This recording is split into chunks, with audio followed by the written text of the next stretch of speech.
Hi everyone, I'm Natalie from MyProgression, and this video is looking at Oracy. As you're watching this, you're either thinking, Natalie, what are you on about? Or you have an understanding of Oracy and are focusing on it in your school. I know many educators who haven't heard the term Oracy, and it is a new focus in many schools. So don't worry if you haven't heard of it before. I actually didn't know what this really meant until recently. So together, we'll explore what Oracy is, its importance, and how to embed Oracy in your teaching practice and your classroom. We just want you, as our valued education staff, to be aware of this practice and its obvious benefits in your classroom environment and for the children you teach. If you are aware of Oracy and are working in a school where they have that focus, we would love to hear about your experiences and how your school is embedding the practice of Oracy. So please let us know in the comments section below.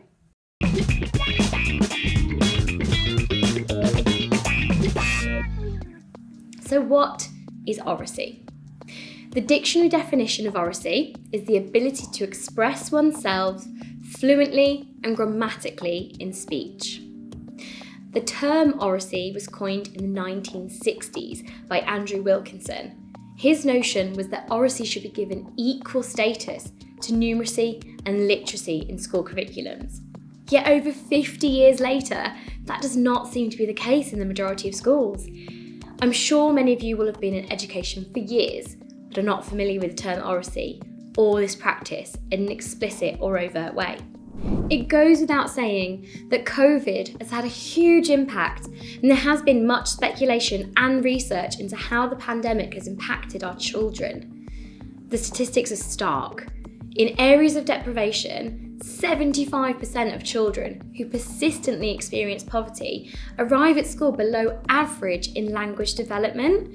Meanwhile, teachers have highlighted that the pandemic has had a much greater impact on the spoken language of their students who are eligible for pupil premium. The BBC also recently reported on the impact of COVID on speech and language on the developing child, and they stated that there is a growing evidence that the past year of lockdowns has had an impact on young children's language skills. We have included a link to this research in the description below if you are interested in learning more. Evidence shows poor speech development can have long-term effects on learning. Neil Mercer, Emeritus Professor of Education at the University of Cambridge and Director of Oracy, states, "You, the educator, are the only second chance for some children to have a rich language experience. If these children are not getting it at school, they're not getting it." This will likely follow them through their life and will likely affect their employment prospects. This isn't just about colloquialisms or being posh. This is about using fluency in their language, being able to form well thought out sentences. Not only will it affect their future, but poor Oracy skills have a detrimental effect on a child. It can reduce confidence, compounds misconceptions, and diminishes meaning. So what a responsibility we have to make sure that the children in our care are exposed to a rich and varied language experience. Poor Oracy will act as a barrier to our children's learning, so why wouldn't we make Oracy a taught skill to promote the opposite and enable children to access learning fully and address misconceptions because they have the verbal skills to communicate clearly and confidently? We can see that excellent communication skills will support an individual throughout life, and so why wouldn't we strive to build opportunities to model and teach such a skill? The all-party parliamentary group, the APPG, have highlighted the importance of Oracy, especially in light of the fact that we're now over 1 year on from schools returning in full after the COVID lockdowns. We know that spoken language is fundamental to all children and young people's literacy and numeracy and wider curriculum. And we also know that the pandemic has exacerbated the disparities in the spoken language of a generation of children, many of whom lost out on months of meaningful interactions and learning. A focus in schools on developing children's oracy matters for all, and it matters most for children in the most disadvantaged areas. Schools are at a pivotal moment in supporting the developing child and their spoken skills, and we want you to be purposefully aware of oracy and its importance, but more importantly, the impact oracy will have on the developing child. What's the purpose of oracy? Well, we know that oracy is the ability to articulate ideas, develop understanding, and engage with others through spoken language. In school, oracy is a vital tool for learning. By teaching students to become more effective speakers and listeners, we empower them to better understand themselves, each other, and the world around them. As a practitioner in a school, whatever your role, you need to have an understanding of how to embrace oracy and create opportunities within a very tight curriculum. In some respects, a whole school approach is needed to embed oracy into the ethos of the school. However, in this video today, our aim is to highlight oracy and make us all evaluate our practice and have a greater understanding of how oracy will positively impact your classroom environment. We'll also provide you with some links to resources and ideas to support you. The national curriculum says children should develop skills in spoken language as part of their English lessons, including the ability to explain their understanding and ideas clearly, discuss with others to deepen their learning and understanding, be competent in speaking and listening, make formal presentations, demonstrate skills and information to others, participate in debates, speak with an increasing command of standard English, participate in discussions, presentations, performances, role play, improvisations, and debates. Oracy activities encourage learners to voice and defend their opinions, to think for themselves, and to listen critically. And perhaps most importantly, they build confidence and resilience in classroom discussions, whether conducted with the whole class, in pairs, or in small groups. Think about if you were having a debate with someone. You know that your argument is sound, that they sound more confident in their speech, they're forming grammatically correct sentences and keeping their cool, whereas you're stuttering, unsure of your sentence structure and getting flustered. Who wins that debate? As we see a lot in politics, the person who's right doesn't always win. The APPG have found that oracy improves academic outcome, underpins literacy and vocabulary acquisition, supports well-being and confidence, enables young people to have access to employment and thrive in life beyond school, develops citizenship and agency. So why are oracy skills necessary for children? Being a strong and effective communicator is a great skill to have throughout your life. So children should learn not only to communicate well with others, but also why it's important to be able to do so. So where do you start? You may be quite rightly thinking, well, I am already doing this in my classroom. And I agree, many of you will be. Oracy and embedding it means planning for quality speaking and listening and giving time to allow this to happen. We can't speak and respond without listening, and therefore active listening will go hand in hand with oracy. Oracy is developing those speaking and listening skills and actively monitoring its impact within the classroom. Planning for these opportunities formally gives importance to the art of oracy. Where in the curriculum do we allow children to have a voice and speak? So this is about doing what you already do, but purposefully. As the educator, whether you're a TA, teacher, cover supervisor, or head teacher, you need to be the models for oracy. You need to consider your own speaking and listening skills and perhaps learn yourselves from the purposeful practice of oracy. When we speak, are we clear and concise? Are we grammatically correct in our speech? Do we correct ourselves if we make a mistake? And do we correct children when they are grammatically incorrect?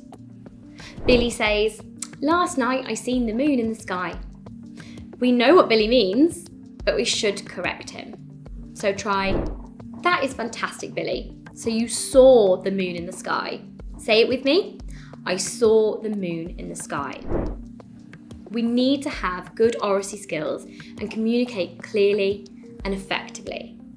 We need to explicitly and purposefully teach spoken English. We need to correct inaccuracies in spoken English. Spoken language is essential in the development and achievement of our children across the curriculum. You should embed spoken language skills throughout the taught curriculum, the hidden curriculum, playtimes, lunchtimes, and extracurricular activities across the whole ethos of the school.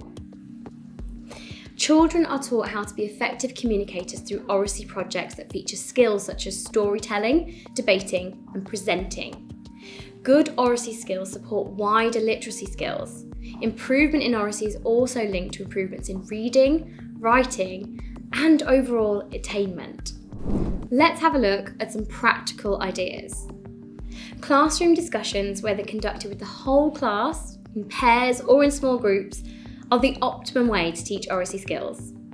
Children practice speaking in turn and listening to what others have to say, then using what they've heard to inform what they're going to say in response. Can they retell a story? What do they include when they retell a story? How can their story improve? You could discuss a news article, so it could be a newspaper or something on the news.